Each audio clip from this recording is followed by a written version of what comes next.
dapat dicari persidangan oleh Polres. Padahal saksi ahli sudah menyatakan itu adalah kasus perzinahan. Oleh karena itu, kami minta tetapkan jaksa tersebut ke Papua saja. Sebab terkait jaksa mahal. Dalam rangka mendukung kepala jaksa menunjukkan segera mengusut tuntas tentara korupsi, menangkap dan penjarakan bantuan duit rakyat. Kalau SPPBD fiktif sesuai dengan informasi yang kami terima itu berjalan dan tinggal menentukan tersangka, termasuk juga BPRS Gotong Royong. Nah, yang hilang itu kasus pelaku lain BPPBB yang sudah ada jurisprudensinya, yang sudah memiliki kekuatan hukum yang sah, dan para pelakunya sudah menjalani, tinggal satu pelaku yang belum menjalani. Dan dulu pernah tersebar informasi Kejaksaan Negeri Subang sudah mengeluarkan sprint penyidikan terkait pelaku lain, tapi sampai hari ini juga tidak jelas juga. Itu kasus BPPBB Subang. Yang kedua adalah kasus jaring. Nah, jaring 2017 itu ada tim. Waktu itu masih dipimpin oleh Pak Bayu.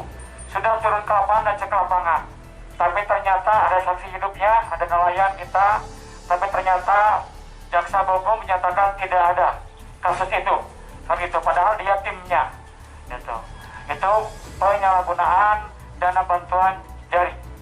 Ya, mungkin itu Pak Kajari, termasuk juga saya minta dana KONI juga diusut tuntas, meskipun kami tidak melaporkan resmi, ya, karena ada dua dana APBD yang tidak jelas. Bapak silakan datangi ke cabur-cabur tidak menerima serupiah pun dari dana 2 dan 4 miliar. Silakan dicek langsung, panggil semua cabur atau Intel melakukan full paket ke lapangan. Ya, jadi mau mencek orang Sundama atau dihuapan wae gitu. Ayo kita bekerja bareng-bareng, kita bekerja bersama-sama, khusus untuk KONI, dana KONI. Silakan. Dan Bapak juga bisa meminta keterangan ketua KONI yang sekarang. Dia tahu persis. Ya, mungkin itu Pak Kajari, termasuk juga ada satu kasus pidana umum. Ini yang menjadi lucu kita. Permintaan kejaksaan untuk meminta saksi ahli sudah dipenuhi oleh polisi. Tapi ternyata pada saat saksi ahli menyatakan bahwa itu adalah perzinahan, ada di P19 lagi atau dikembalikan lagi berkas, muncul lagi kekurangan. Katanya saksinya kurang, ya, karena saksinya itu terjadi pada saat sudah nikah siri. Pertanyaan kita, nikah siri itu saksi, ya, berarti secara tidak langsung nikah siri dinyatakan resmi, nikah siri secara negara. Dan satu alasan lagi bahwa saksi ahli itu memberikan keterangannya pada saat dia menjabat, sekarang sudah pensiun, jadi tidak sah menurut jaksa. Nah, ini kan kekurangan-kekurangan yang diciptakan, ya, kekurangan-kekurangan diciptakan. Kenapa ketika dia menyatakan bahwa itu adalah nikah siri menjadi gugur perzinahannya, maka kenapa tidak dimasukkan ke pernikahan terhalang? Ya, karena memang nikah siri tidak sesuai dengan aturan atau tidak bisa dijadikan alat bukti sebagai nikah resmi. Tapi lucu, perzinahannya gugur karena terjadi nikah siri. Nah, saksi, ini sudah serumah, banyak orang yang menyaksikan. Kan tidak mungkin kalau satu rumah itu tidak melakukan itu, kan gitu. Keterangan ahli, sekali lagi keterangan ahli sudah menyatakan bahwa perlakuan itu adalah masuk ke perzinahan. Ya, itu mungkin nanti saya minta kasih Pidum untuk menjelaskan, ya, sejauh mana penanganannya, dan saya minta jaksa yang menelitinya segera dimutasikan, ya, karena ini sudah, karena alasannya tidak masuk akal, ya. Oke, mungkin Demikian kawan-kawan, kita langsung saja ke Pak Tajari, Pak Taliwondo.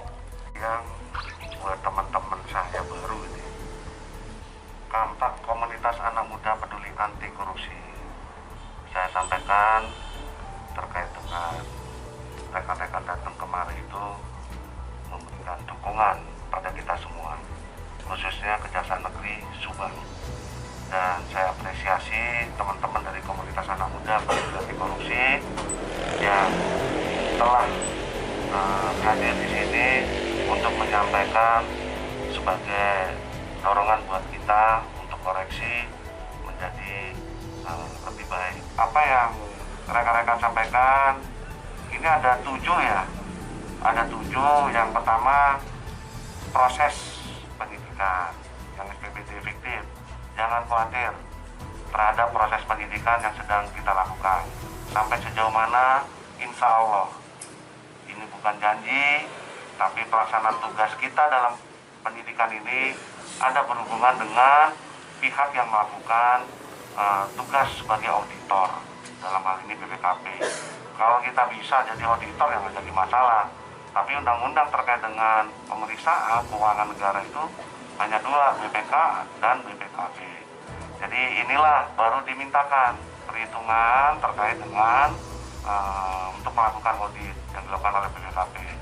Surat saya datang ke sini baru saya tanda tangani. Artinya perjalanan terkait dengan proses hukum ini tidak semudah, khususnya dalam penanganan perkara korupsi, semudah membalikan tangan. Jangan sampai, saya sudah ingatkan pada teman-teman di Kejaksaan ini, Negeri Subang, jangan sampai bekerja setengah dan hasilnya tidak optimal atau tidak maksimal. Jangan bekerja itu sia-sia. Jangan bekerja sia-sia yang mana hasilnya nanti tidak dapat dibuktikan di penuntutan, dalam hal ini proses persidangan. Jangan khawatir, kita jalan untuk proses SPPD fiktif ya. Terus yang kedua terkait dengan BPRS ya ini ya. BPRS ini kan menyangkut terkait dengan alur dan arus uang keluar masuk. Uang keluar masuk ini yang bisa melakukan pelayanan adalah PPATK. PPATK kita surati sedang melakukan dengan OJK, Otoritas Jasa Keuangan, terkait dengan arus keluar masuk uang. Jadi kita melihat di sini karena ada tindak pidana pencucian uangnya. Jadi kita tidak serta-merta terkait dengan penanganan perkara tindak pidana korupsi itu seperti ya ini korupsi, tapi kita tidak pernah tahu duitnya dari mana. Makanya dilihat alur uang keluar masuk. Uang keluar masuk ini dari hasil kejahatan atau bukan, sekarang sedang ditangani oleh PPATK. PPATK bekerja sama dengan OJK, Otoritas Jasa Keuangan. Masih berjalan proses hukumnya. Proses hukumnya masih berjalan. Jadi buat teman-teman, percayakanlah terkait dengan tugas penanganan perkara tindak pidana korupsi di Kejaksaan Negeri Subang. Saya tidak artinya ya kalau orang bilang tebang pilih, saya nggak rata semuanya. Termasuk ke anak buah saya rata semuanya. Nggak ada yang mas-masan, nggak ada yang mana pilih kasih, nggak ada, rata. Terus yang terkait dengan perkara BPPB ini penanganannya memang di Kejaksaan Negeri Subang. Dan saya datang kemari, saya terkait dengan tunggakan-tunggakan apa yang sudah dilaksanakan oleh teman-teman di Kejaksaan Negeri Subang ini, saya melihat datanya. Dan terhadap penanganan perkara ini di Kejaksaan Negeri Subang berdasarkan hasil expose sudah ya tidak diketemukan adanya perbuatan melawan hukum. Perbuatan melawan hukum artinya yang dilakukan oleh pelaku yang yang disampaikan dalam laporan. Dan kita melihat yang lain tidak ada perbuatan melawan hukum, tentunya beralih kepada kerugian negara. Kalau tidak ada perbuatan melawan hukum, semua bisa melakukan perbuatan, tapi kerugian negara harus dilihat ada atau tidak. Ternyata dari hasil simpulan ekspos itu belum diketemukan adanya kerugian keuangan negara, sehingga apa yang dilaporkan person kepada kita yang kita terima, belum ada perbuatan melawan hukum yang dilakukan oleh yang bersangkutan. Namun ini artinya tidak menutup apabila di kemudian hari dalam penghentian penanganan perkara ini diketemukan bukti permulaan yang baru. Bukti permulaan yang baru itu untuk membuka apa yang sudah dihentikan oleh teman-teman sebelumnya di Kejaksaan Negeri Subang. Jadi Bapak sekalian atau teman-teman dari Kampak ini jangan suudzon dulu lah. Saya nggak pernah melakukan datang sini suudzon terhadap hal-hal sesuatu yang sudah dilaksanakan. Tentunya semua pelaksanaan tugas mengacu pada peraturan hukum yang sudah ditentukan. Tidak serta-merta ini tidak cukup bukti ini, kalau dipaksakan kita terus juga tidak bisa sampai kapanpun itu. Jadi yang khusus untuk perkara BBB ini kan ada keterkaitan tadi Abang sampaikan ke yang lainnya sudah ada, ini sudah ada, kenapa kok ini enggak? Itu tadi perbuatan melawan hukum dihubungkan dengan kerugian negara tidak dapat diketemukan sehingga tidak bersinggungan secara langsung pada yang bersangkutan sebagaimana yang dibunyikan dalam laporan. Usut tuntas penyimpangan dana KONI tadi teman-teman juga sampaikan bahwa Kejaksaan Negeri Subang tidak pernah menerima laporan. Bukan berarti kita juga tidak melakukan, harus berdasarkan pekerjaan itu laporan. Tidak perlu seperti itu. Minimal kita memiliki data terkait dengan adanya dugaan penyimpangan di dalam KONI. Tidak serta-merta kita juga melakukan sesuatu hal tanpa dasar. Kalau semua dilakukan tanpa dasar, ya kita yang bertubi-tubi nanti. Bertubi-tubi Kejaksaan Negeri Subang memiliki kewenangan yang melampaui batas tugas dan fungsinya. Jadi tentunya yang diharapkan itu tidak perlu menunggu laporan. Kita juga full data, full bucket, tapi sampai hari ini saya belum mendapatkan laporannya. Sampai sejauh mana? Saya juga tidak mau bekerja di sini untuk mengungkap kaitan dengan perkara tindak pidana korupsi yang terjadi di Subang ini menunggu laporan. Wait and see, enggak. Begitu kita dengar, kita lakukan secara apa yang kita punya tusi untuk melakukan full data bucket. Jadi dalam rangka full data bucket juga tidak bisa kita sampaikan secara terbuka di muka umum. Ya, apalagi teman-teman. Nggak bisa, biarkan kita melakukan nanti apapun bentuknya, sampai sejauh mana langkah yang kita lakukan, apa yang sudah kita lakukan itulah bagian daripada tugas kita. Memang saya dilaporkan ini terkait dengan ini gimana, tidak pernah ada laporan. Apa harus menunggu laporan? Kan nggak perlu. Kalau kita dengar seperti itu, ya kita tidak lanjutin dalam artian full data paket sendiri tanpa harus menunggu laporan.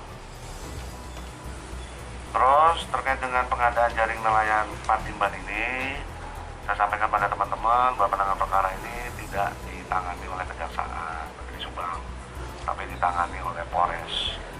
Ya, perlu teman-teman sampaikan, tidak bisa saya tumpang tindih dalam penanganan suatu perkara tindak pidana korupsi dengan aparatur penegak hukum yang lainnya. APH yang lain nggak bisa, nanti tumpang tindih, nggak selesai di sana kita nanganin, nggak selesai di sana tangani.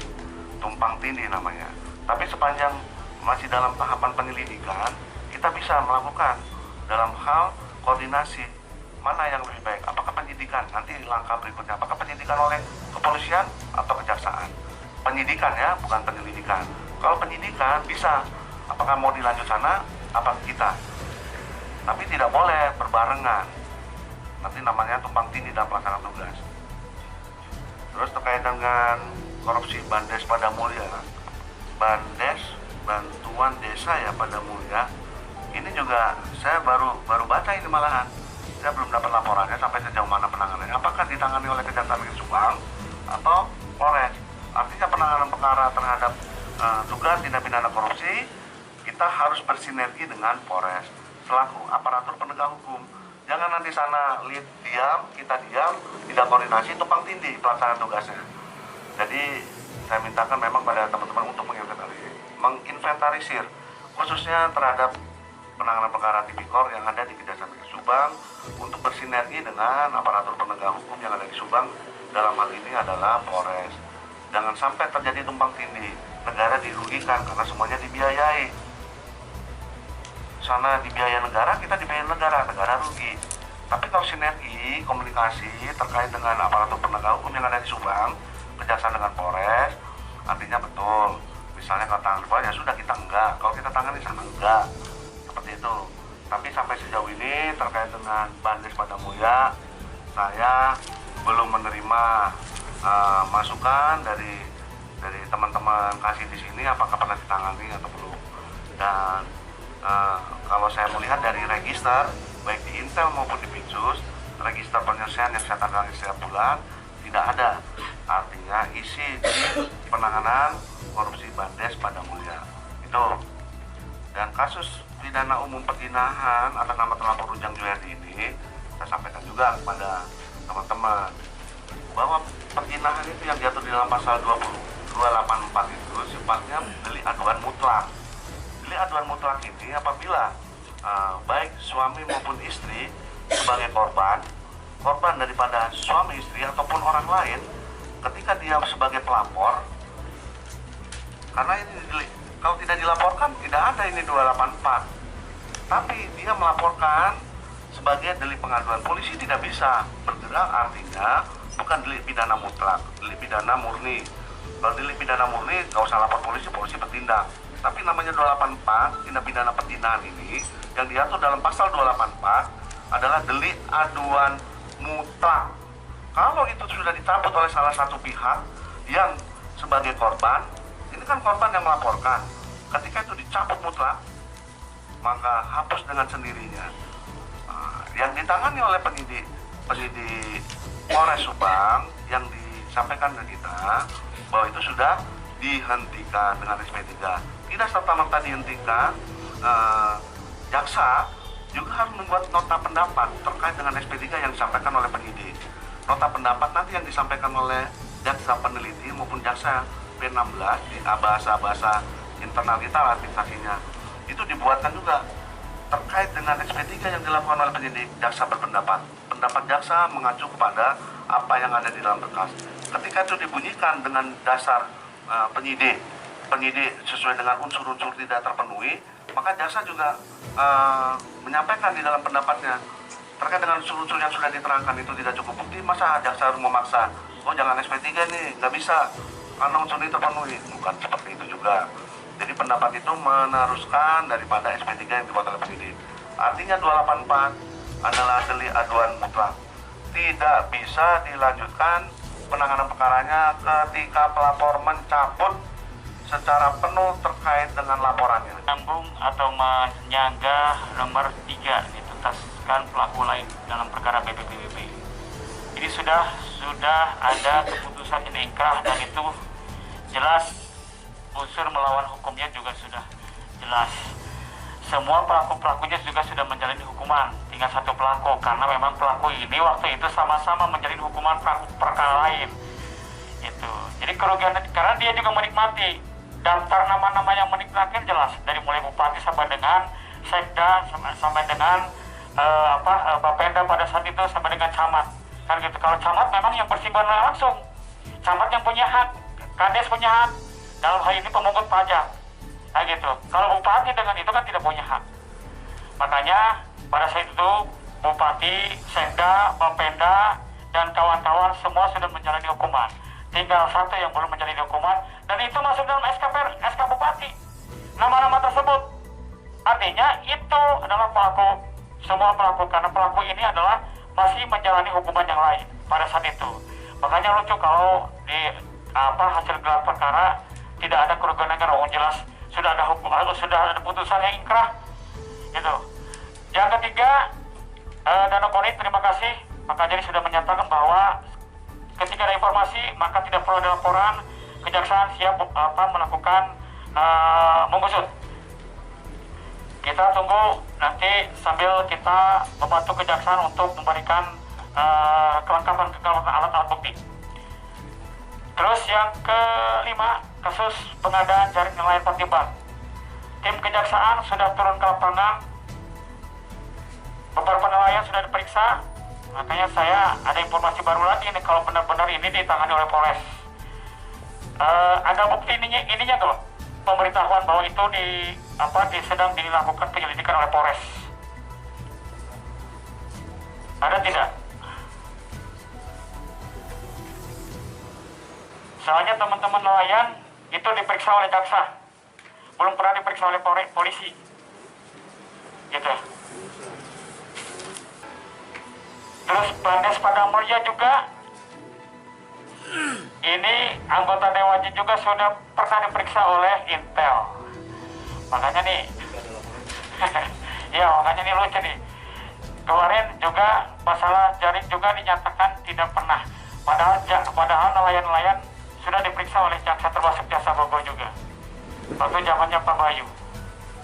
Yang jaksa, yang kasus pidana umum perjinahan itu terlapor belum mencabut laporannya. Artinya, kenapa Polres meng-SP3-kan? Karena sudah 3 kali dibolak-balikan. Dan kelengkapan itu atau bukti-bukti yang dilengkapan itu terkesan mengada-ngada. Karena permintaan pertama itu keterangan saksi ahli. Saksi ahli sudah menyatakan bahwa itu perzinahan. Tapi ternyata ada lagi alasan lain yang harus dilengkapi. Sampai 3 kali. Dan sempat ada pernyataan juga dari jaksa bahwa saksi ahli itu diminta keterangannya pada saat masih menjabat. Sekarang tidak menjabat maka gugur. Nah ini juga menjadi heran polisi juga. Makanya mau tidak mau, karena itu aturan, ketika 3 kali jaksa mengembalikan berkas, maka SP3 akan keluar. SP3 bukan alasan dasarnya bukan karena dicabut pelaporannya, tapi dasarnya adalah SP3 sampai 3 kali. Nah, jelas keterangan saksi ahli menjelaskan bahwa itu perzinahan, tapi jaksa menyatakan bahwa perzinahannya itu diketahui pada saat sudah nikah siri. Artinya, interpretasi kita, nikah siri berarti resmi. Kalau nikah siri resmi, berarti bisa muncul pidana pernikahan terhalang. Kalau pernikahan terhalang jelas harus ada bukti tercatat di negara. Tapi kenapa jaksa itu menyatakan bukan perzinahan? Kan gitu. Itu Pak Kejari.